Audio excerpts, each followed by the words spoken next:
I drove over 2 hours to reach my lake house, the only place that still felt like peace after my wife passed. But the moment I stepped onto the porch, I froze. My son Ethan lounged in my chair, his wife and her parents beside him sipping wine like they owned the place. He looked me straight in the eye and said, "You're not allowed here anymore. This is their house now." I smiled, but in my mind, I'd already decided they would never forget this day. Don't forget to subscribe to the channel and comment where you're watching from. It was a slow smile, the kind people mistake for compliance. My fingers tightened around the handle of my weekend bag until I felt the veins in my wrist push against the skin. The late afternoon light bled gold across the water, the same water Caroline and I used to sit beside, counting the ripples until the sun went down. But that memory dissolved under the weight of what I was seeing. Ethan leaned back, one ankle resting over his knee, a gesture so casual it almost looked staged. Madison sat close to him, her hair arranged just so, holding her wine glass like it was an accessory. Her parents, Gerald with his perfectly combed silver hair and Patricia with that polite but superior half smile, looked right at home. Too right at home. Gerald gave me the kind of nod you'd give to a handyman you'd hired for the afternoon. "Excuse me." My voice was calm, almost flat. That's how I've always sounded when I'm deciding which part of me to show someone, the one that negotiates or the one that dismantles. "You heard me." Dad Ethan said, not a hint of hesitation. "We're here for the weekend. And by we, I mean Madison's parents too. They're going to start making themselves comfortable. This is theirs now." I glanced past him into the living room. The throw blanket Caroline had knitted draped over the arm of the couch, the same couch we'd picked out together. There was a stack of coasters on the coffee table, the cedar ones I made in my workshop the summer before she passed. Patricia's glass sat directly on the wood.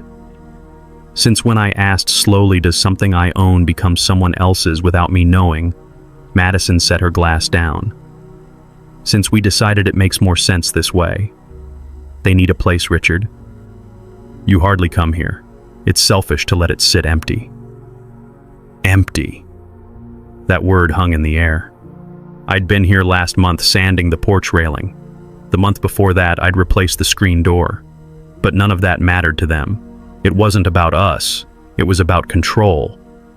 Gerald spoke up for the first time, his voice oiled with false courtesy. "We're grateful for your generosity, Richard. We'll take good care of it." I didn't answer him. My eyes stayed on Ethan. "And you thought you'd just announce this while sitting in my chair?" Ethan's lips twitched, not quite a smile. Better to be direct. There was a time not so long ago when a look from me could make him shift in his seat, rethink his tone. But now he didn't flinch. Somewhere between his college graduation and this porch, he'd decided he was the one giving orders. I stepped up onto the porch. No one moved to make room. "I drove 2 hours to be here," I said, my voice still steady. "I'd like to come inside." "Not today," Ethan replied. "We've got dinner plans. You'd be in the way." In the way. I looked at each of them in turn. Patricia crossed her legs, adjusting her shawl like she was settling in for a performance. Madison glanced at Ethan, a faint smirk playing at her lips. Gerald poured himself more wine. "All right," I said, finally, the word tasting like metal. "Enjoy your evening."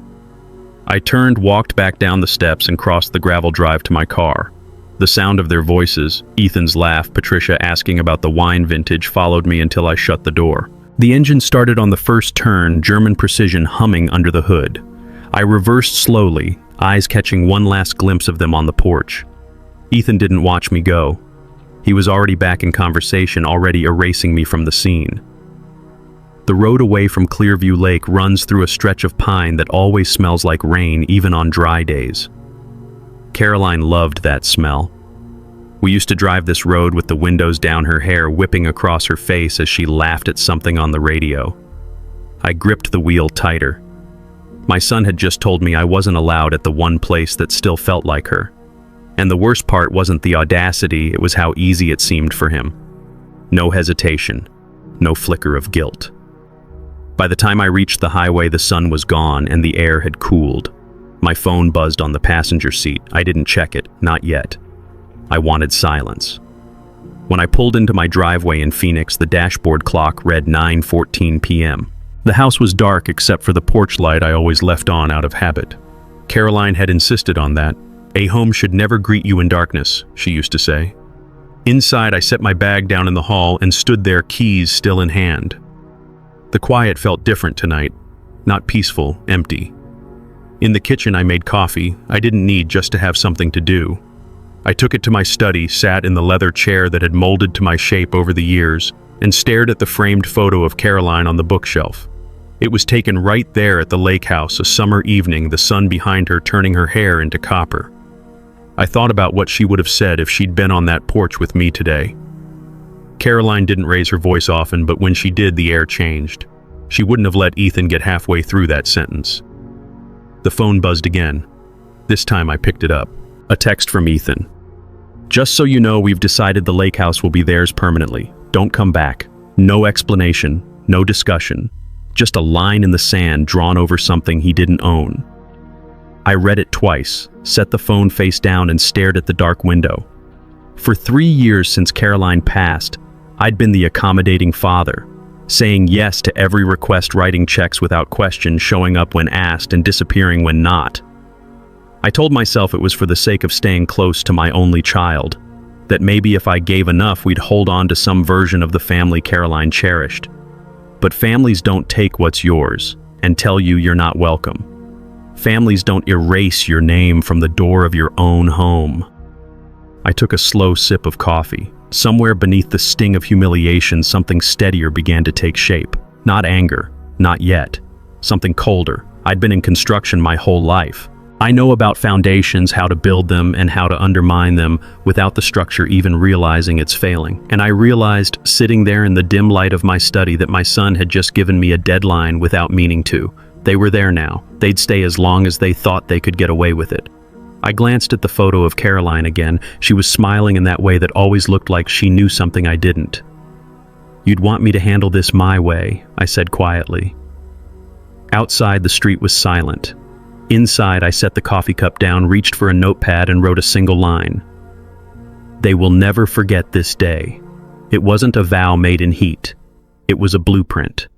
And in my world, blueprints always get built. The phone rang just after 6 p.m. the next evening. I was in the kitchen, standing over the sink, rinsing a plate from the simple dinner I'd made. My hands were wet when I picked up, so I balanced the phone on my shoulder. "Dad." Ethan's voice was clipped, businesslike. The kind of tone you use when you've already decided how a conversation will end. "Ethan." I kept mine flat, unreadable. "Listen carefully. Madison and I talked it over. The lake house is going to belong to her parents now. Gerald and Patricia will be moving in permanently." My hand froze under the stream of water. "Come again, you heard me." His words were as steady as if he were telling me the weather forecast. "It makes more sense this way. They need a proper place and you barely use it." I turned off the tap. The kitchen fell silent except for the faint hum of the refrigerator. "You don't own the lake house, Ethan. You can't give it away." "I can when it's the right thing to do." I laughed once, a short, dry sound. "The right thing? For who?" "For all of us," he said without missing a beat. "They've been struggling. You have more space than you need. You're, older now. Alone. It's not like you're taking friends up there every weekend. Older now. Alone." He let those words hang, confident they'd do their work. 3 years ago, after Caroline passed, that line would have broken me in half. I'd have stumbled over my voice, offering concessions just to keep the peace, to keep him close. Back then, I thought losing my son's approval would mean losing Caroline all over again. But something about the way he said it this time, like my life had an expiration date that he'd already marked on a calendar, did the opposite. It hardened something inside me. "Ethan," I said slowly, "I worked 30 years for that property. I built the business that paid for every stone, every beam, every damn screw in that house. Your mother and I—" "That's what fathers do," he interrupted. "Provide, make sure their family is taken care of. I provided for you, not for your in-laws. They're family now." "No," I said, my voice sharpening. "They're Madison's family. I barely know them." Silence crackled over the line for a moment. Dad, you're being selfish. I laughed a low, disbelieving sound. Selfish. You've got nerve, I'll give you that. I'm serious. We've done a lot for you since Mom died. My knuckles whitened around the phone. Everything you've done for me. You mean the wedding I paid for, the car I bought you when yours broke down, the college loans I covered, or maybe the deposit for that overpriced apartment. That's just what fathers do, he repeated, like it was a mantra. And what sons don't do is steal from their fathers. His voice sharpened. You hardly go there anymore. What's the point of it sitting empty? It's not empty. I'm there when I want to be there. You're clinging to a house, Dad. It's unhealthy. Mom wouldn't. The air in the room shifted. Do not, I said each word. Distinct, speak for your mother. Another pause. Longer this time. You can't say no to me on this, he said finally, as if it were a fact. Yes, I can. You think you can stop this? We're moving them in next weekend. It's happening. No, I said again, calm and final. His voice climbed toward anger. Don't do this, Dad. Don't make this harder than it needs to be. You'll just embarrass yourself. For years, I'd avoided embarrassing myself in front of Ethan. I'd kept my voice level, kept my demands minimal, kept my wallet open. But there was a strange freedom in that moment, realizing that the embarrassment was already his, not mine. I'm done talking about this, I said. You're not in charge here, he shot back. Not anymore. If you fight this, you'll lose. We'll take it anyway. There was a time I would have tried to reason with him, find a middle ground. But I'd spent my life in construction negotiations, and I knew when the other side had no intention of finding one. I didn't raise my voice. I didn't tell him he was wrong. I didn't even ask him to reconsider. I just hung up. For the first time in our lives, I ended the call first. The phone sat on the counter screen dark. My reflection faint in the glass. My heart was steady, my breathing even. It was such a small thing, that click, that deliberate end, but it felt like the opening move in a game I'd been avoiding for years. I rinsed the soap from my hands, dried them on a towel, and stood for a moment in the kitchen doorway. The quiet of the house pressed in around me, but this time it didn't feel empty. It felt charged. Because now I knew two things. One, Ethan had crossed a line that couldn't be uncrossed. Two, I was finally willing to do something about it. I didn't sleep that night. I went through the motions, shower, brushed teeth, even flipped through the sports section of the Sunday paper, but when I lay down at 11, my mind wouldn't stay still. The ceiling above me might as well have been a whiteboard. Monday, April 14th. Tuesday, Wednesday, Thursday. Saturday, April 19th. Dates lined themselves up in my head like milestones on a project schedule. 30 years in construction had trained me to think in timelines, break the job into phases, know your deadlines, and most importantly, figure out the other guys. And Ethan had just given me one. They're moving in next weekend, he'd said. Like it was already decided. Like all I had to do was get out of the way. That told me everything I needed to know. This wasn't some vague plan. This was a fixed target. And a fixed target could be hit from a lot of angles. I turned onto my side, stared at the space Caroline used to sleep in. She'd hated deadlines, but she'd loved preparation. Measure twice, cut once, she used to say when we worked on house projects together. My thoughts started assembling themselves into something more structured. This wasn't just about keeping the lake house. It was about showing Ethan, Madison, and her well-mannered, opportunistic parents that I wasn't a man you could maneuver like a piece of furniture. For the first 3 years after Caroline's death, I'd been exactly that. Moved wherever they wanted me, agreed to whatever they asked, convinced myself that saying yes was the only way to keep family from slipping away entirely. The pattern was embarrassingly clear now. 8 months after the funeral, Ethan called about his car. It's on its last legs, Dad. Madison needs something reliable to get to work. That turned into $26,000 for a new SUV purchased and delivered within a week. A year later, it was their condo. The landlord's selling, Dad. We have to move fast on this place. I wrote a check for the deposit without even seeing the building. Then came the small loan to help them furnish it, which turned out to be 5 figures. Every time I told myself Caroline would have wanted me to help. Every time the thank yous got shorter, the requests larger. And now here we were. By midnight, I stopped trying to sleep. I padded barefoot into the kitchen, made coffee black strong, and sat at the table with a legal pad. At the top, I wrote one word in block letters: options. Under it: legal defense Marcus Lee. Lock and key changes might escalate too fast. Surveillance/monitoring. Psychological deterrent. Public embarrassment. Risky. I stared at the list. Legal defense was obvious. I'd known Marcus for 20 years. He'd negotiated my biggest commercial contracts, kept my company out of 3 frivolous lawsuits, and once talked a city zoning board into reversing a decision that would have cost me $500,000. Lock and key changes felt premature. If Ethan thought I was panicking, he'd double down. No, I needed him to think I was passive.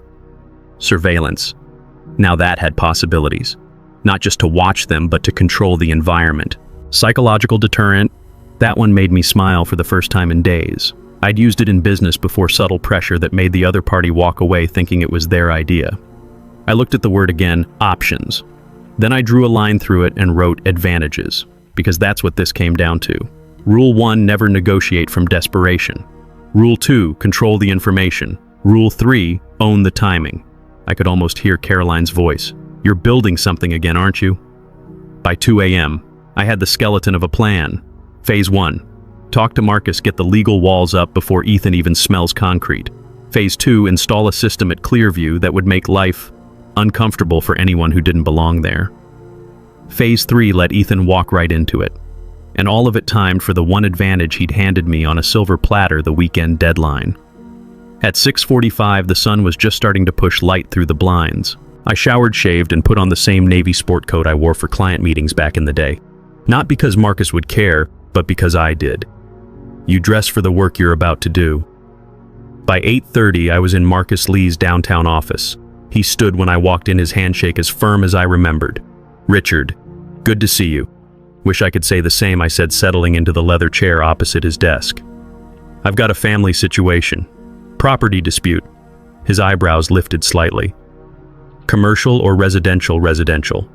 Clearview Lake Villa. That's in your name. It is. Bought it outright 12 years ago. He leaned back. Who's making the claim?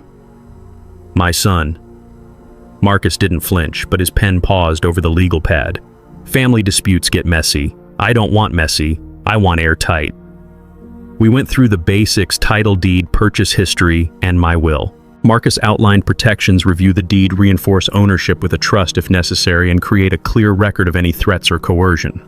How fast can we move? I asked. For a basic review, a few days. More advanced protections, 2 to 3 weeks. Too long, I said. They're planning to move in next weekend. He nodded slowly. Then we start immediately. Bring me every piece of paperwork you have on that property by tomorrow morning. And Richard, document everything. Texts, calls, even in-person conversations. If they threaten or demand anything, write it down with the date and time. I left his office with the kind of focus I hadn't felt in years. Outside, the sky over Phoenix was a hard, clear blue. Halfway to my car, my phone buzzed. Ethan. Against my better judgment, I answered. Finally, he said, "We need to settle this nonsense. Madison's parents are expecting to move in next weekend. Don't be difficult." I unlocked my car door and slid in. "The only nonsense is you thinking you can give away my property." "It's not nonsense, Dad. They've already started packing. That's unfortunate for them. They'll have to unpack." "You're going to make this ugly." "You've already made it ugly." He sighed like I was a stubborn client refusing a good offer. "Gerald lost his job last month. Patricia's on disability. They need this house more than you do. That's not my problem to solve. It's called family spirit. Like the spirit you showed when you told me to leave my porch." Silence. Then colder. "They're still coming Saturday, with or without your blessing." He hung up. I sat there in the driver's seat, staring through the windshield. Saturday. That gave me 5 days. 5 days to turn my lake house into a place they'd never want to set foot in again. Tuesday morning brought the kind of light that seems to flatten everything it touches. No shadows, no warmth, just a sterile clarity. I was at my desk before 7 papers spread in neat stacks, the villa's deed, tax records, insurance documents. Marcus would get them today. But my mind wasn't only on legal armor. Airtight paperwork was necessary. But it wasn't enough. Ethan had made one thing clear: he didn't fear consequences he couldn't see. He thought this would be a matter of stubbornness versus inevitability, that if he pushed long enough, I'd fold the way I always had. That meant I had to change the terrain. I sipped my coffee, staring at the photograph of Caroline on the corner of my desk. She'd been laughing when I took it, a strand of hair caught in the breeze off Clearview Lake. The photo had always been a comfort. Lately, it had become something else, a reminder of what was worth defending. By 8, I was on the sidewalk walking 3 houses down to a narrow ranch-style home with a white mailbox that read Miles. Darren Miles was 52, a bachelor, and the kind of neighbor who could wire a home theater in the time it took most people to read the instructions. We'd met the winter after Caroline died, when a burst pipe in his basement had him ankle-deep in freezing water. I'd called in a plumber I trusted, made sure the job was done right, and refused payment. Darren never forgot it. He opened the door in jeans and a faded t-shirt with some startup's logo on it, glasses smudged from hours of screen time. "Richard," he said, stepping back to let me in. "Everything all right?" "Depends on how you define." "All right." His office looked like the inside of a server rack. 3 monitors, cables looped like vines, shelves stacked with routers, circuit boards, and gadgets I couldn't name. He gestured toward a chair and I sat.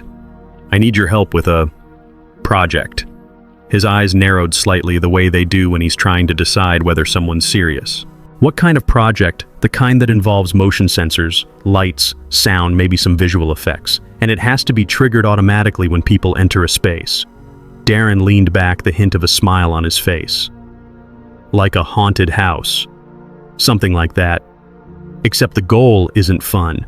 It's to make people leave and not want to come back." That got a low chuckle from him. "Now you've got my attention. Who are we trying to scare off?" I shook my head. "Better you don't know all the details. Let's just say some people think they can move into a place they don't own. I want them to have a memorable experience." He looked at me for a long moment, then nodded. "I can do memorable." We spent the next hour talking through possibilities.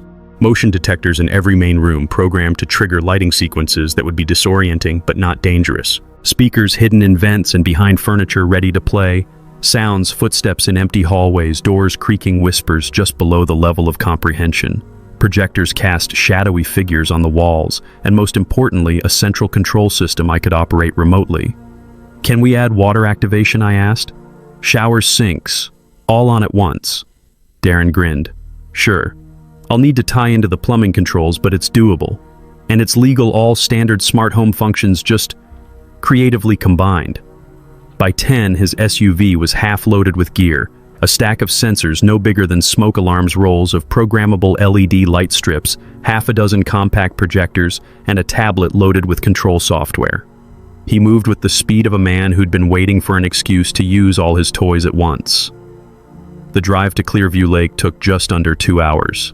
I kept my eyes on the road, but my mind kept playing through the layout of the villa: entryway, living room, kitchen, the 3 upstairs bedrooms, Caroline's sewing room that I hadn't touched since she died.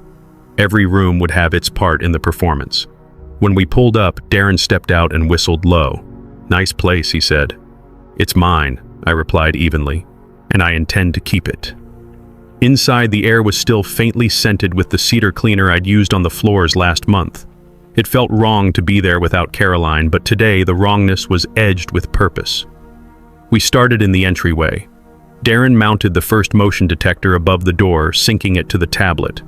"When this trips," he explained, "the living room lights will start strobing in alternating colors, and the voice assistant will give a warning." "What kind of warning?" He typed something into the tablet. A moment later, a calm but firm voice filled the room. "Attention, you are not the owner of this property. Leave immediately." I felt something almost like satisfaction. Good. From there, we moved room to room.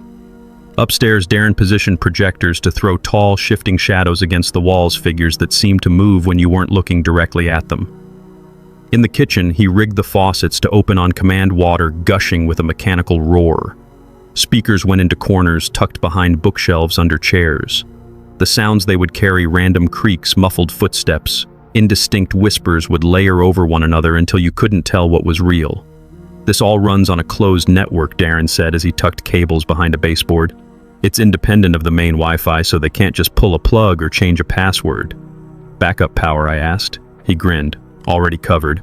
Hidden batteries in the basement will keep it going for days, even if they shut off the breaker. By mid-afternoon, the villa had been transformed, though, to the casual eye. Nothing looked different. That was the beauty of it. A living room still looked like a living room, but it was now a trigger point for light and sound. A hallway seemed quiet until you stepped into it and the shadows began to move. We tested each sequence. The strobe lights hit hard, pulsing in a rhythm that made it impossible to focus. The voice assistant escalated its warnings if motion continued. The water systems roared to life after 30 seconds of movement. The whispers, barely audible at first, grew more insistent the longer you stayed. "This will work," Darren said, watching the tablet as sensors lit up in sequence. "It has to." As we packed up, I stood in the entryway looking out toward the lake. The sun was sinking behind the trees, throwing a copper glow across the water. Caroline had loved this hour, saying it made everything look like it was holding its breath. I closed the door, locked it, and set the system to standby. In my mind, I could already see it, Ethan unlocking the door with that borrowed confidence, Madison trailing behind with her parents, all of them stepping into a house they thought was theirs. And the house answered them back. The game was about to change. Wednesday morning, Darren's knock came earlier than expected. I opened the door to find him balancing a stack of equipment cases against one hip, a compact projector tucked under his arm like a football. "I couldn't stop thinking about it," he said as he stepped inside. "Got a few ideas to make this even better." The kind of few ideas that Darren brought were never small. By the time we loaded his SUV, I'd counted 2 industrial-grade backup batteries, an array of new speakers no bigger than shot glasses, and something he called directional audio modules. "Think of it like a flashlight for sound," he explained as we drove toward Clearview Lake. "You point it at one spot, and only the person standing there hears it. No one else in the room will notice." I pictured Ethan standing in the hallway, hearing a voice whispered directly into his ear, while Madison and her parents looked around confused. Perfect. The villa looked exactly as we'd left it 2 days before. That was the beauty of Darren's work. Everything hidden in plain sight, waiting. We started with the projectors. He mounted one high in the corner of the upstairs landing, its lens aimed to throw a shadow down the length of the hall. When he switched it on, a faint, elongated figure appeared, moving with the gentle sway of someone pacing. Even knowing it was just light on a wall, I felt my instincts tighten. "Imagine seeing that at 2 in the morning after a glass or 2 of wine," Darren said. We added 2 more in the guest rooms, programmed to flicker every few minutes, just enough to catch the edge of someone's vision. Then came the directional audio. Darren installed one in the entryway hidden behind the crown molding. We tested it. I stood on the welcome mat and a low voice whispered, "You shouldn't be here." Step to the left and it vanished. Step back, it returned. The effect was instant and personal, as if the house itself had chosen me. "That one's going to get inside their heads," Darren said. By mid-morning, the upstairs and main floor were fully integrated. Lights still strobed on motion, water still roared from every faucet after 30 seconds of activity. But now the system had layers, shadows to see, voices to hear, and the unease of never knowing what would trigger next. We moved to the basement for the battery install. Darren slid one unit behind the paneling near the breaker box, the other beneath the stairwell. "These will keep the whole system running for at least a week if they somehow cut the main," he said. "And good luck finding them without tearing the place apart." I stood at the top of the stairs looking down into the dim basement. Caroline had always hated that space, saying it felt like the kind of place where bad news waited. Today it felt like the nerve center of something surgical. By noon, we were ready for full sequence testing. We started in the entryway. Motion sensor triggered lights flared in jagged rhythm, and the voice assistant announced its warning. Darren moved deeper into the living room. Water erupted in the kitchen sink. Shadows flickered against the far wall, and the whisper followed him like a second shadow. Upstairs, the landing projector sent its pacing figure across the wall, while the bedroom speakers played a slow, irregular knocking, not loud, just there. The kind of sound you'd swear was real until you opened the door and found nothing. The timing was flawless, each element built on the last, and every piece reset after a few minutes of stillness, ready to trigger again. "This," Darren said, grinning as we stood in the now quiet villa, "is a masterpiece." "It's a tool," I corrected, though a part of me agreed. We sat on the porch steps eating sandwiches I'd packed from home, the lake stretching out in front of us. The water was calm, the air cool. The villa looked like the place it had always been for me, a retreat, a safe place. No one looking at it from the outside would guess that it was wired to defend itself. Darren wiped his hands and glanced at me. "You know, Richard, there's something satisfying about giving a house teeth." I thought of Caroline, of the years she'd insisted the villa be a place of welcome. She wouldn't have liked the idea of teeth, but she would have understood the principle protecting what's yours. By late afternoon, we had everything stowed, the system armed, and the control tablet paired to my phone. I could now monitor the villa from anywhere, watch live feeds, activate or pause sequences, even adjust the timing on the fly. Standing in the doorway before we left, I took one last look around. The furniture sat exactly where it always had, the rug straight, the curtains drawn just so. Nothing to suggest that every corner, every threshold, every quiet space was now a tripwire. Back in Phoenix that evening, I sat in my study, the tablet on the desk beside me. The lakehouse's camera feeds glowed in the dim light entryway, living room, kitchen, hallway, upstairs landing. All still, all waiting. My phone buzzed at 8:47 p.m., a message from Ethan. "We'll be there around 2 p.m. Saturday. Don't bother coming up." I stared at the screen for a moment, the corners of my mouth lifting. Exact timing. He'd just given me the last piece I needed. 2 o'clock Saturday. They'd arrive, confident, entitled, certain I was nowhere near, and my house would be ready to greet them. I closed the message without replying, leaned back in my chair and let the silence settle around me. In construction, the most dangerous moment is the one before the first hammer strike. All the force is still potential, all the change still invisible. Saturday, the strike would land. Saturday, April 19th, 1:45 p.m.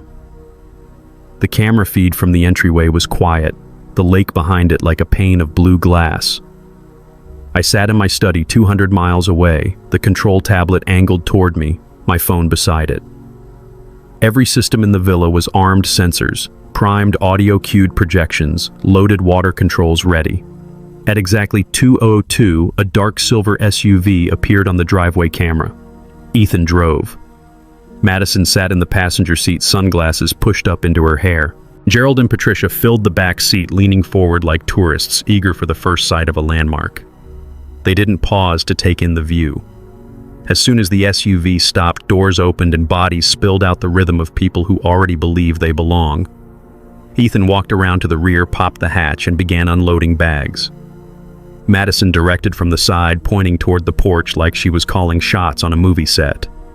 Gerald lifted a rolling suitcase. Patricia cradled a large canvas tote against her side, the kind of bag people bring when they intend to stay a while. Through the camera's microphone, I could hear the gravel crunch under their shoes. A gull cried somewhere over the water, and then as they reached the foot of the steps, Gerald noticed the sign. Darren's work, brushed steel plate mounted on a cedar, backing the message etched in bold black letters.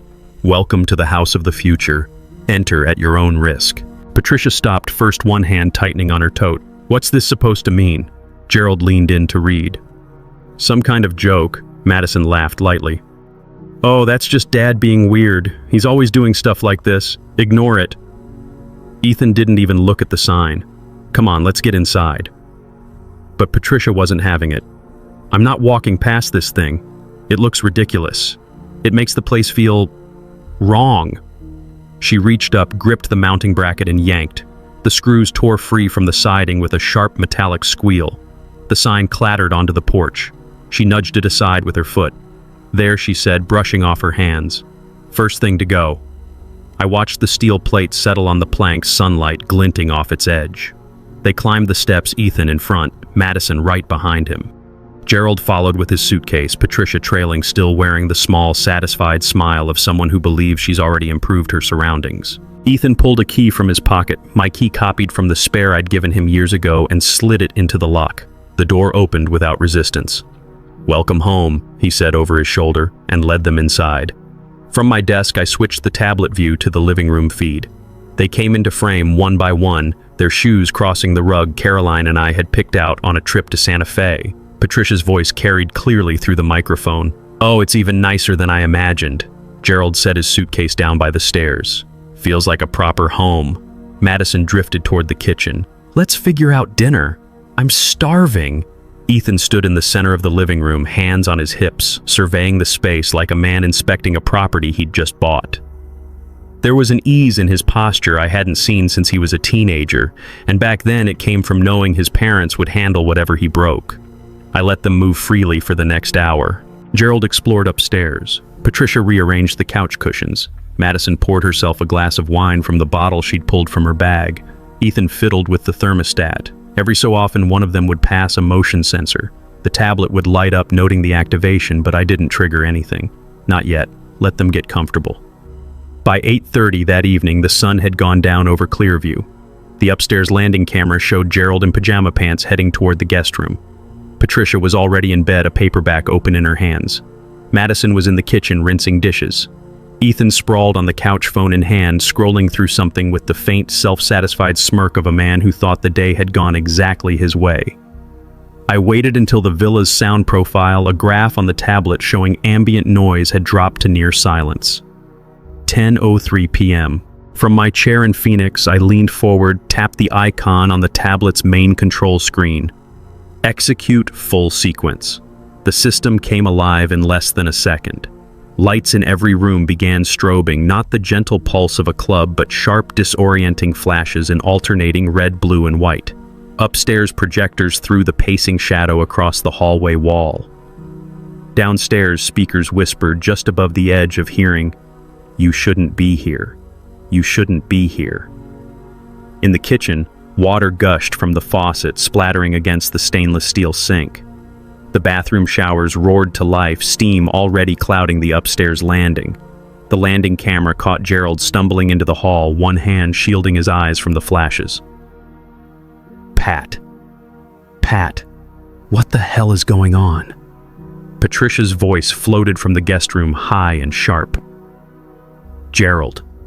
There's someone in here. Madison appeared in the living room, feed head whipping from side to side as shadows slid along the walls. Ethan. Did you set something up? Ethan bolted upright. No, it's probably some power surge. He cut himself off as the voice assistant overrode every other sound. Attention. Unauthorized occupants detected. Leave the premises immediately. The directional audio in the entryway kicked in. Ethan froze mid-step as the whisper hit his right ear alone. Get out. He spun around looking for the source, but Madison and her parents were already moving toward the kitchen, trying to shut off the water. The kitchen camera showed Madison twisting the faucet handles, but the water kept flowing. Gerald yanked at the fridge door like maybe that would help. Patricia clutched the doorway, wide-eyed, watching a shadow slide across the ceiling. Upstairs, the projector in the guest room flickered to life, casting the silhouette of a figure leaning in the doorway. Patricia's scream cut through the villa's noise. "Ethan," she shouted, "call the police." He was already fumbling for his phone. But even if he managed to get through, I knew exactly what they'd find, a perfectly functioning smart home system. Nothing illegal, nothing broken, just an unfortunate malfunction. The landing feed showed Gerald grabbing Patricia's arm. "We're leaving. Now." Madison's voice overlapped his. "I can't get the front door open, 30-second delay on the smart lock, long enough to make them feel the walls closing in." I watched Ethan pull at the handle, his shoulders bunching with effort. When the lock finally clicked, they all spilled out onto the porch, blinking against the dark. No one looked back at the sign Patricia had torn down. They were in the SUV and reversing down the driveway in under a minute. The camera feed followed their taillights until they were swallowed by the trees. The villa went quiet again. I sat back in my chair, hands resting lightly on the arms. The sequence had run perfectly. Not a flaw. Not a single chance for them to reclaim the narrative. Ethan thought he'd arrived at his new property. Instead, he'd just walked into mine. The villa camera feeds were still open on my desk when the phone rang at 7:31 a.m. Sunday morning. The display lit with Ethan. I let it ring 3 times before I answered. "Morning, son." My voice was warm enough to sound believable, neutral enough to reveal nothing. "What did you do, Dad?" The words came out sharp, brittle, the sound of someone who hadn't slept and was running on adrenaline and indignation. "What do you mean?" "Don't play dumb with me." His voice cracked too high for control. "The house went crazy last night. Lights flashing, water pouring out everywhere, voices screaming at us to leave. Madison's parents are traumatized. My mom..." He caught himself, rephrased. "Patricia was crying for hours. Gerald thought he saw... He broke off again, like the memory itself was something dangerous to admit out loud. I shifted in my chair, glancing at the still image on the monitor, the empty living room of Clearview Lake Villa morning light spilling across the rug. "That sounds terrifying," I said, letting just enough sympathy soften the words. "Did you call anyone?" "We called the police," he said, bitterness pouring through every syllable. "They came out at 6, searched the whole house, said they didn't see anything wrong." "Well," I said lightly, "that's a relief." Relief. The volume in his voice spiked. "We didn't sleep for 8 hours. Carl collapsed twice." "It's Gerald," I corrected absently. "I don't care what his name is right now." I let a moment of silence fill the line before speaking. "Ethan, sometimes these modern smart systems get unpredictable. Could have been a power surge. Could have been a wiring fault." "Don't you dare patronize me," he snapped. "This wasn't random. It was deliberate. And we both know you had something to do with it." I smiled at the monitor, though he couldn't see me. "Ethan, I was in Phoenix all night, 200 miles away. How could I possibly control a house from here? You could have hired someone. Who exactly? To what? Set up an elaborate haunted house to scare you? That sounds a bit far-fetched, don't you think?" His breathing was ragged through the phone. "This isn't over. You hear me? We're not letting some technical malfunction stop us. They're still moving in." I tilted my head toward the camera feeds. The villa was still empty, waiting. "Maybe the house doesn't like strangers," I said. The silence that followed stretched for 10 long seconds. "I underestimated you," Ethan said finally, his voice lower now, edged with something that wasn't quite fear but close. "That's been known to happen." The line went dead. I set the phone down gently, fingers tapping once on the desk. If last night had been a performance, then this morning was the review. They'd been rattled. The cracks in their certainty had appeared. But the show wasn't over, and like any good production, the second act had to raise the stakes. By 10 o'clock, the villa's entryway camera lit up again. A white sedan pulled into the driveway.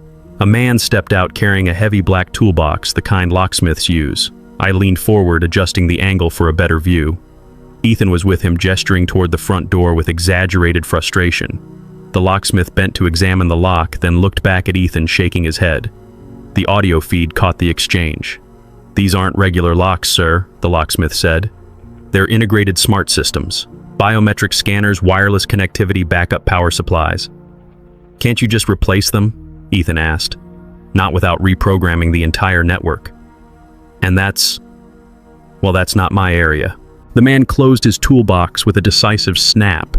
"You'll need a tech specialist for that, someone who understands home automation." I allowed myself a small, private smile. Darren Miles was the only such specialist within 200 miles who had intimate knowledge of this system, and I was the only person he'd take instructions from. The locksmith left. Ethan stood on the porch for a long moment, hands on his hips, before turning and trudging back to his car. The villa's lock stayed engaged. The cameras stayed live. That night, I left every feed open. The house sat in darkness, empty but alert. Monday passed without a call. Tuesday, 8:03 p.m. The crunch of tires on gravel filled the entryway mic. I glanced at the feed, Ethan and Madison this time without her parents. They came to my front door in Phoenix like people who'd exhausted their polite options. Madison stood a step behind Ethan, arms folded, jaw tight. "Open up, Dad," Ethan called. I did. "We need to talk," he said. "By all means." I stepped back, letting them into the entryway. Madison's perfume hit me before her words did, sharp, citrusy, expensive. "This game ends now," Ethan said. "Either you stop whatever you're doing and give us the villa, or..." He glanced at Madison. "Or what I asked." Madison's voice was low, controlled. "Or you'll never see us again. No visits, no holidays, no future grandchildren." There was a time when that would have been a knife to the gut. Now it was just data. "So that's a threat," I said evenly. "It's reality," Ethan replied. "Your old dad. You're alone." "What do you need with a place like that?" I looked from one to the other. Interesting perspective from people who tried to move into it without asking. Madison's eyes flashed. We thought you'd be reasonable. I am being reasonable, I said. I'm keeping what's mine. Ethan stepped closer. You think you're clever? We'll sue you. Harassment, emotional distress. We'll tell everyone what you did. Based on what evidence? His jaw worked silently for a second. This isn't over. I leaned against the doorframe, my voice calm. I think it is. They left without another word. I didn't watch them go. In my study, I sat at my desk and pulled out a notepad. The conversation had given me the last piece I needed. Tomorrow I'd call Marcus. And then a few others. Ethan thought the battle was about technology and intimidation. He was wrong. The end game would be about paper legal binding and permanent. The house could scare them away. But I wanted them locked out for good. The morning after Ethan and Madison stormed out of my house, Phoenix was gray and windless. The kind of sky that makes you think the day is holding its breath. I poured one black coffee, no sugar, no cream. Sat at my desk with the cup in one hand and my phone in the other. My thumb hovered over one name in the contacts list, Marcus Hall. I'd known Marcus for 22 years. He wasn't just an attorney. He was the kind of man who knew the exact sound a statute book made when you shut it in someone's face. We'd met back when my late wife Claire and I bought our first rental property. He'd handled the paperwork then, and he'd handled every real estate transaction since. When he picked up, his voice was the same as always, calm, clipped, efficient. Richard, what can I do for you? I need to protect Clearview Lake Villa, I said. Permanently. No disputes, no loopholes. No one, not my son, not his wife, not her family, can ever claim it as theirs. There was the faint scratch of a pen on paper at his end. All right. What's the situation? I gave him the condensed version. Ethan's declaration on the porch. Madison's thinly veiled threats. The Monroes are sitting in my deck chairs sipping my wine. The haunting that sent them running. When I finished, Marcus gave a low whistle. And I assume you don't want to sell the property outright? No, I said. But I don't want it in my name anymore either. Not if it means they'll keep circling. That leaves a couple of options, Marcus said. The cleanest: transfer ownership into an irrevocable trust or directly donate it to an entity you control. Or you could gift it to a charity. I leaned back in my chair. What's the fastest? The charity route. If you have one in mind, I can have paperwork drawn up in 48 hours. Once it's signed and recorded, it's untouchable. I thought of Claire's voice, warm and steady, talking about the local Veterans Recovery Center she used to volunteer at. Clearview wasn't just a property, it was a place she'd believed could heal people. Maybe it still could. Veterans Rest Initiative, I said. They've been trying to buy land near the lake for years. Give it to them. Marcus didn't miss a beat. Understood. You'll still be able to visit, of course. And I'll add a clause granting you honorary lifetime access. But legally, it won't be yours, which means it won't be his. Perfect, I said. We arranged to meet that afternoon. By 2 o'clock, I was sitting in Marcus's wood-paneled office, the kind of place where even the air seemed to carry legal weight. The windows overlooked downtown, but the blinds were half closed against the light. Marcus slid a neat stack of documents across the desk. Here's the deed transfer. Here's the gift agreement with Veterans Rest. And here he tapped the last page is the clause you asked for. Lifetime honorary access for you and anyone you name, revocable only by you. I read every line, every clause, every comma. Then I signed. When the pen left the page, I felt something shift, like the weight of the villa had moved off my shoulders and onto a different foundation entirely. One Ethan couldn't touch. Marcus gathered the papers. I'll have this recorded with the county clerk first thing tomorrow. By Friday, it'll be a matter of public record. Anyone who searches the deed will see Veterans Rest Initiative listed as the owner. And Ethan, I asked. Marcus gave a small, dry smile. He can hire every lawyer in the state. It won't matter. The property will be beyond his reach. That evening, I sat in my study with the villa's camera feed open on my laptop. The place was quiet, washed in the gold of the setting sun. At 7:12 p.m., headlights swept across the driveway. Ethan's truck. Madison is in the passenger seat. They got out fast, marching up to the front door like they owned it. Ethan tried his key. The lock stayed dead. He pounded on the door, called out once. Not Dad, not Richard. Just a harsh, "Open up." When no answer came, he stepped back and glared at the house like it had insulted him personally. Madison pulled out her phone and started recording a video. "This is harassment," she said to the camera. "This is an unlawful eviction. We'll see him in court." I almost laughed. She didn't know the ink on the transfer was already dry. The next morning, the call came. Ethan's number again. "This is it," he said without preamble. "We're taking legal action." "Ethan," I said, keeping my tone steady, "by the time you file anything, you might want to check who owns the villa." "What are you talking about?" "It's not mine anymore," I said. "And it's not yours." Silence. Then, "What the hell did you do?" "I honored your mother's memory," I said. "Something you seem to have forgotten how to do." His voice rose. "You gave it away. To whom you'll find out soon enough. It'll be public record by Friday." He was breathing hard into the phone. "You're going to regret this." "No," I said. "I'm going to sleep better than I have in years." The line went dead. Chapter 2 days later, the news broke faster than I expected. The Veterans Rest Initiative posted a photo on their social media, their director standing on the villa's porch, the lake glittering behind her. The caption read, "We are beyond grateful to accept the generous donation of Clearview Lake Villa from Mr. Richard Hale.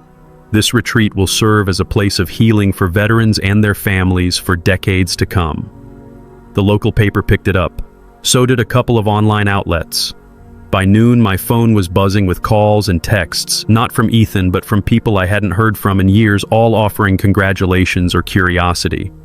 When Ethan finally did call, his voice was flat, almost stunned. "So that's it. You'd rather give it to strangers than your son.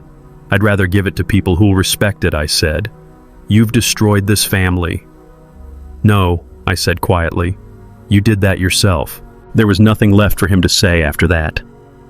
I closed the call, leaned back in my chair, and looked out at the Phoenix skyline. The villa was no longer mine, but it was safe. Claire's place. My place. Now they're the veterans who'd use it for something good. And Ethan. He'd been locked out not by a deadbolt or a haunted house trick, but by the kind of barrier no tantrum or lawyer could break the law. The war wasn't about to escalate anymore. It was over. And I'd won. Thursday morning came in clean and bright Phoenix sky like a cut piece of glass. I woke before the alarm, already dressed in my mind gray suit, white shirt. The tie Caroline always said made me look like I meant everything I said. On the kitchen counter, a folder waited, certified copies of the recorded deed, transfer, the gift agreement to the Veterans Rest Initiative, the lifetime access clause, with my name on it, my keys to a door Ethan would never open. At 9:55, I pushed open the glass door to Marcus Lee's office. The receptionist looked up, smiled, and said, "Mr. Hale, conference room B." "They're already here." Already here, of course they were. The insecure come early. The uninvited come angry. Inside the room smelled like lemon polish and paper. Marcus sat at the head, a neat stack of documents aligned precisely to the table's edge. Across from him, Ethan, jaw clenched. Madison, arms crossed, eyes rimmed in sleepless red. Gerald and Patricia Monroe side by side on the bench against the wall, dressed as if they thought dignity could be ironed into fabric. "Good morning," I said. I took my seat next to Marcus and folded my hands. Ethan didn't bother with a greeting. "We're here to resolve this now." Marcus lifted a palm. "You're here to be informed. This isn't a negotiation." The word hit them like a door that didn't budge. Madison gave a small laugh that had no humor in it. "We'll see about that." Marcus slid a single-page printout halfway across the table, the county recorder's index. "You can start by seeing this. Clearview Lake Villa recorded owner Veterans Rest Initiative. As of yesterday at 10:03 a.m., the gift deed compliance affidavit and transfer tax documentation are complete and in legal terms irrevocable." Silence landed with weight. Ethan blinked first. "Irrevocable people reverse things all the time." "Not this," Marcus said. "Irrevocable means what you're hoping it doesn't." Madison leaned forward, manicured finger tapping the paper. "You can't just give away generational property. He's my husband. We have a familial right." "No, you don't," Marcus said even. Arizona is not a community property state for gifts post-retirement when the property stands solely titled and the transfer meets charitable conveyance standards. Your familial right exists only in your language, not in our statutes. Gerald cleared his throat, trying to use the voice of reason. We're not looking for trouble. We simply need somewhere to live. You thought you could move into a house that wasn't yours, I said. And you told me to get off my porch to make it happen. Patricia leaned forward, both hands flat on the table, pearls trembling at her throat. After everything our daughter has done for your son... She stopped, perhaps realizing she was speaking into a room that didn't reward sentiment. Marcus lifted another document.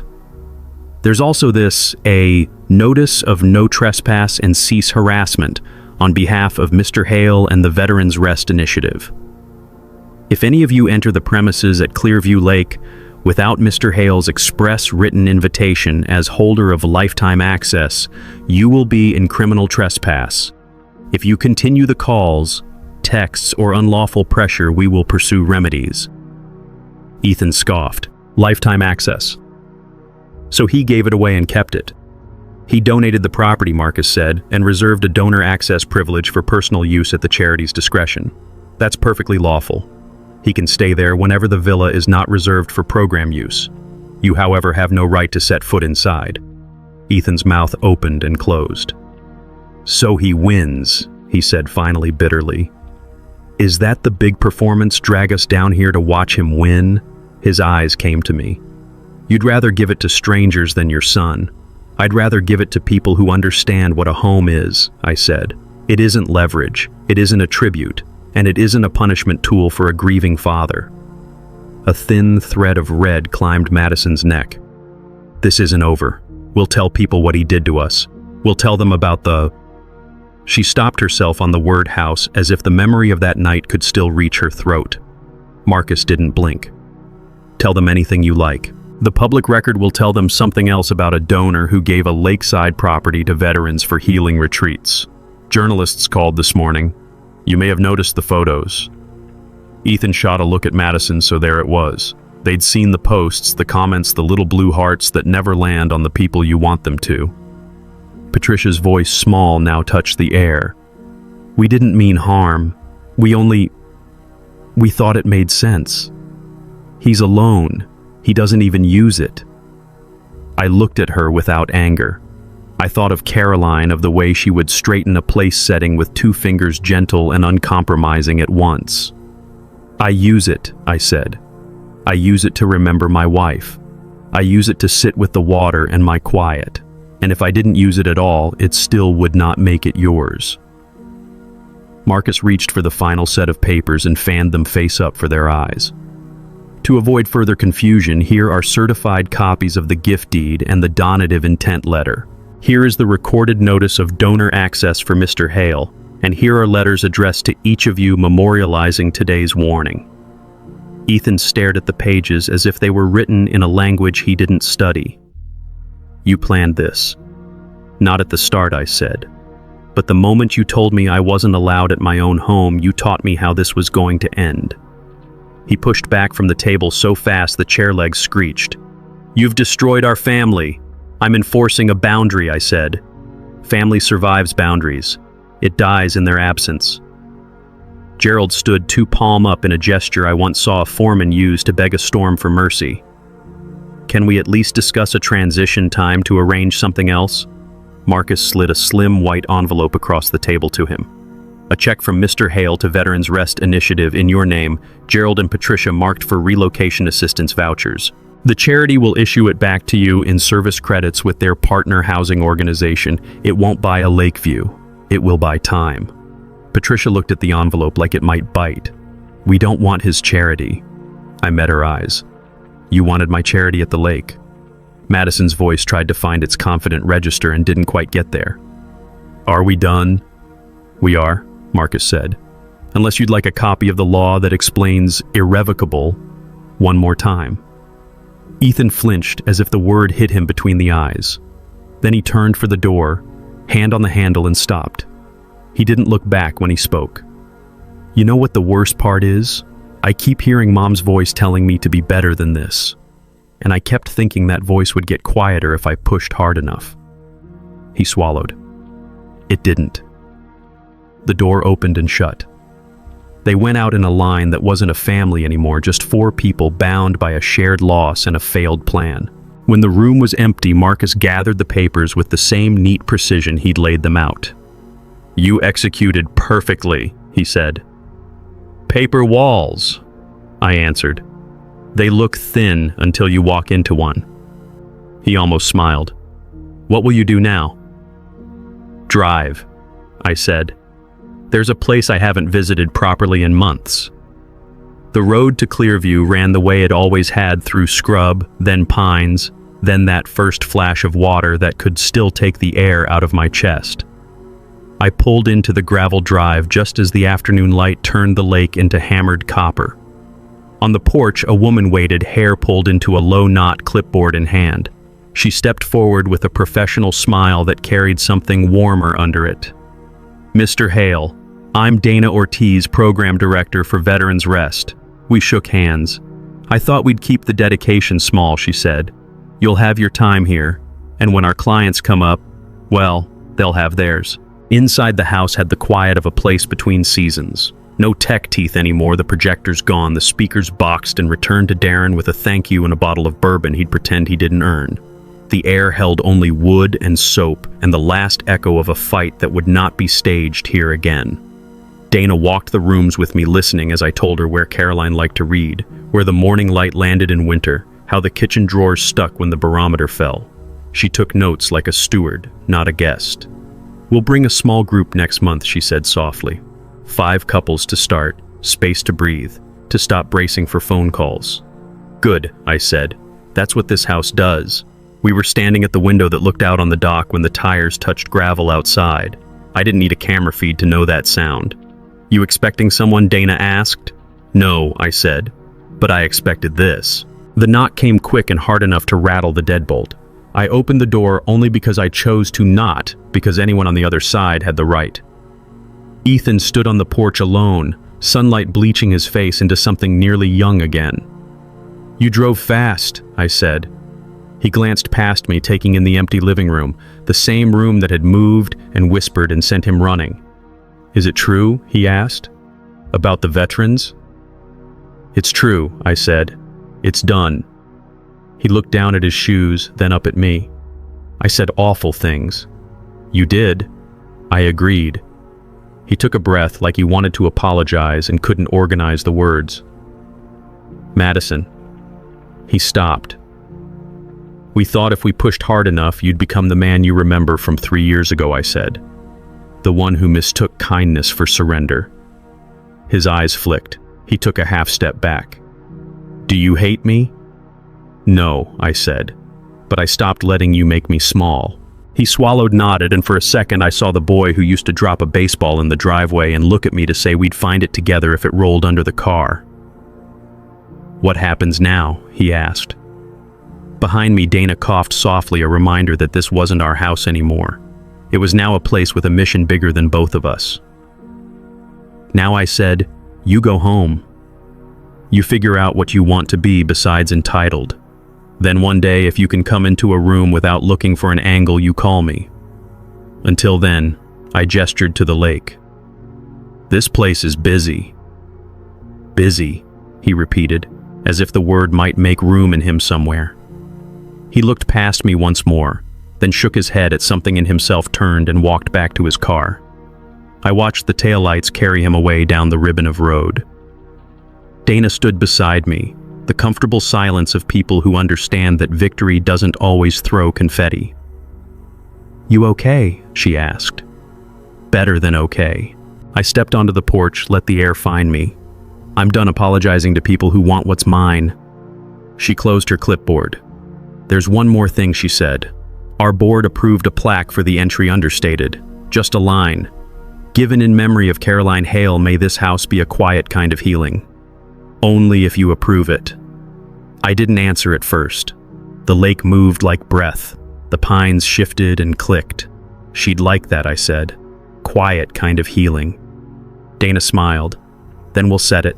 She left me there, the board meeting of trees in session above my head, the water doing what water does, holding the light and letting it go. I walked down to the dock and sat with my shoes on the warm boards. I thought about boundaries and paper walls and all the years I spent thinking love meant solving a grown man's empty spaces with a house key. The wind lifted and skimmed the water. There was no audience now, no need for a performance. Just a man who had given away a thing to keep the part of himself that built it. When the sun slid lower and the cold came up from the lake, I stood turned back to the house and caught something in the window, just the reflection of a man who looked a little older than 65 and a lot steadier than the man who once smiled while being erased. My phone buzzed when I reached the porch. A single text from Ethan. "I'll be in touch when I'm ready to talk like a son." I typed nothing back. Some messages are answered by the life you live, not the words you send. I opened the door with my key, stepped into a house that would never again be used as a tool against me, and closed it behind me with a sound that wasn't victory and wasn't finality. It was something better, irreversible. The first snow came earlier than the forecast promised. Phoenix had its calendar mild days stretching well into December, but at Clearview Lake the seasons didn't wait for city schedules. I'd driven up that morning with a thermos of coffee, a stack of old photographs, and no particular plan. The sky was the color of pewter, and the lake, for the first time since summer, had stopped pretending to be glass and started looking like steel. Dana had left a note on the kitchen counter. 5 couples arrive Friday. 2 are Gold Star families. 1 is a father and son, both veterans trying to talk for the first time in years. She signed it with just a D and a looping underline, as if even her handwriting understood restraint. The silence in the villa was different now. Before it had been defensive, like a house holding its breath to see who would claim it next. Now it was open rooms breathing without suspicion. Even the pine floors, which used to groan at night, seemed to creak with a kind of acceptance. I poured coffee into a mug that didn't match the others. Caroline used to pick up mugs like they were souvenirs from places we hadn't visited.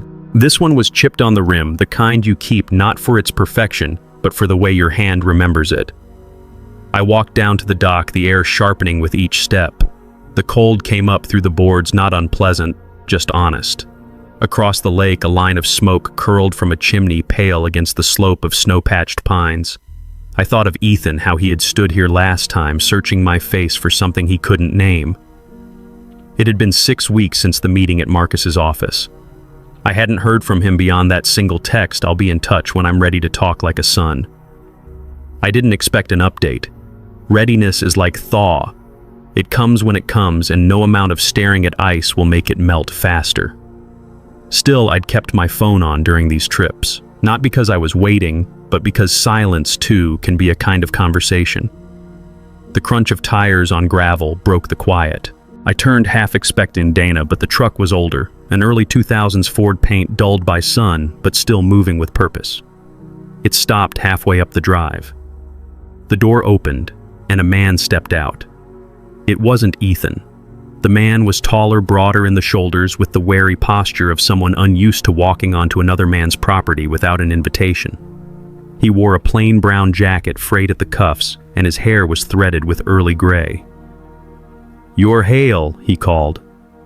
I said, staying on the dock. "I'm Ray Torres. My unit served with a man named Daniel Price. Said this place was going to be for us guys like us. You're the donor." I nodded. "You served with Price 2 tours. He told me about the lake when I ran into him at a VA event. Said it was the only place he'd been in years where he could breathe without feeling like the walls were closing in." Ray's voice wasn't sentimental. It was matter of fact, like he was reporting coordinates. "Thought I'd see it for myself before the others come." I gestured to the dock. "You're seeing it." He stepped onto the boards, his boots thudding softly. He didn't look at me right away, just stared at the water. "You ever notice how still water can mess with your head? Makes you think it's safe to walk on when it's not. Then snap you're under." "I've noticed," I said. He nodded. "Guess that's why this place works. You can stand here and know it's deep and still. You're okay." We stood without talking for a while. A pair of ducks cut a slow wake across the far side, heading toward the reeds. "You lost someone here?" Ray asked finally. "Not here," I said. "But this was hers. And after she was gone, people I thought were mine tried to make it theirs. He didn't ask for details. Combat men rarely do. Well, he said now it's ours, and we won't waste it. When he left, the gravel noise faded fast, like the lake had swallowed it. I went back inside, set the mug in the sink, and found myself looking at the front door longer than necessary. By late afternoon, snow had begun to drift. I lit the fireplace not for heat, but because winter light belongs to fire the way summer light belongs to water. That was when the second set of tires rolled in. This time I knew the sound before the engine cut. Ethan's newer SUV idling just long enough for me to think he might leave before stepping out. But he didn't. He climbed the porch steps slowly, his hands in his coat pockets, his eyes on the grain of the wood like it might give him courage. "I brought coffee," he said, lifting a cardboard carrier with 2 cups. "Don't know if you still drink it this late." "Depends on the company," I said. We sat in the living room, the fire giving the air a low pulse. He didn't rush into an apology. That oddly felt like respect. "I've been thinking," he began, "about what you said. About boundaries. About family, surviving them, or dying without them." I waited. "I told Madison I needed space. She said space is just another word for leaving, so I guess I left. Been staying in a rental. Gave her the lake back in my head a dozen times. Still doesn't make it mine." He looked at the fire like it might hand him the rest of his sentence. "I came today because I don't want to be the guy who only calls when he needs something. And I don't want you to think I'm here to undo what you did. I'm not." The fire popped a small sound in a large pause. "I am sorry," he said, "for how I spoke to you, for thinking Mom's voice was supposed to fade. It's louder now, and I'm trying to listen." I didn't rush to answer. Apologies are like seeds. You don't tug them out of the ground to see if they're growing. Instead, I poured the coffee into 2 of Carolyn's old mugs, set one in front of him. "If you want to come back here sometime when it's not full talk to Dana, it's her schedule now." His brow lifted slightly at the formality, but he nodded. "Fair enough." We talked for another half hour about work, about the rental's lousy water heater, about nothing that could be weaponized later. Then he stood. At the door he said, "You look better than the last time I saw you." "I am better," I said. He left without a handshake, without a promise to call, and that was fine. Some bridges don't need fanfare to stand. They just need to stop burning. The snow came harder that night, tapping against the windows like small reminders. I stayed another 2 days, long enough to see the first group of veterans arrive. Dana greeted them in the driveway. No speeches, just handshakes and a welcome that didn't need more words. From the dock, I watched them walk the perimeter shoulders, loosening boots, crunching on the thin crust of snow. One man stood at the water's edge for a long time like Ray had. I didn't interrupt. Later, when the fire was lit and laughter started in the main room, low at first, then stronger, I realized something. The villa didn't belong to me anymore, not in the way it once had, and that was the point. I locked up that night knowing Ethan might come back one day, or he might not. Both outcomes could live in the same winter without tearing at each other. When I finally drove back to Phoenix, the lake receded in the rearview silver under the morning sun. Some places you keep, some places you give away, and some places, if you're lucky, teach you the difference. Thank you for joining me on this journey. If you like this story, please like this video. Subscribe to the channel and share your impressions of this story in the comments. To listen to the next story, click on the playlist now showing on screen.